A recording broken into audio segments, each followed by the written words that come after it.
आम्ही प्रचंड नाराज आहोत पोलिसांवरती। आणि माझं असं म्हणणं आहे की आता मी येताना अजून एक तिसरी केस आली, म्हणजे एका मुलीवरती तिने नाही सांगितलं म्हणून मारलंय, ती पण सिरियस आहे। मला असं वाटतं की पोलिसांना ह्या केसेसमध्ये कुठलाही पॉलिटिकल पक्ष अडवणार नाही, तरी सुद्धा त्यांनी जर ऍक्शन घेतली नाही तर आम्ही आमची नाराजी पोलिसांना सांगितले की ही तुमची जबाबदारी आहे, सर्व मुलींची रक्षण करायची जबाबदारी तुमची आहे।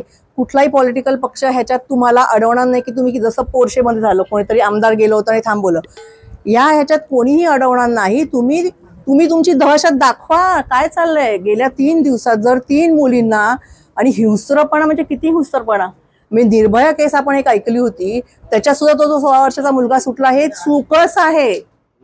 ज्या मुलाला एवढी विकृती आहे तो कुठच्याही वयाचा असू दे, त्याला आतमध्ये आयुष्यभर ठेवलं पाहिजे, मला तर म्हणणं फाशीच दिलं पाहिजे।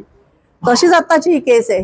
तुम्ही मंदिरात पुजारी जर असं करत असतील, मुलींना लग्न करून फसवून असं करत असतील, तर ह्या लोकांवरती पोलिसांची दहशत असली पाहिजे। दहशत म्हणेन मी की पोलीस काय करू शकतात हे या पुरुषांना कळलं पाहिजे, आणि ते जोपर्यंत कळत नाही तोपर्यंत हे पुरुष थांबणार नाहीत। शक्ती कायदा 10 वर्षापासून अजून इम्प्लिमेंट झालेला नाही, तो अजून तिथे बासनात गुंडाळून पडलेला आहे। तर आमची अशी पंतप्रधानांना विनंती आहे की आता पुढच्या 5 वर्षात, ह्या एकच वर्षात तुम्ही तो शक्ती कायदा पास करा, आणि तो पास करून त्याचं इम्प्लिमेंटेशन होतंय की नाही ते बघा। असे गुन्हे झाले की 2 महिन्याच्या त्या माणसाला फाशीच दिली पाहिजे। त्याला इथून हायकोर्टात गेला, हायकोर्टानं सुप्रीम कोर्टात गेला, मधून राष्ट्रपतींकडे गेला, त्याला कुठेही वाव नसला पाहिजे। ह्या अशा गुन्ह्यांना कुठेही व्हॉइस किंवा न्याय मिळवला नाही पाहिजे।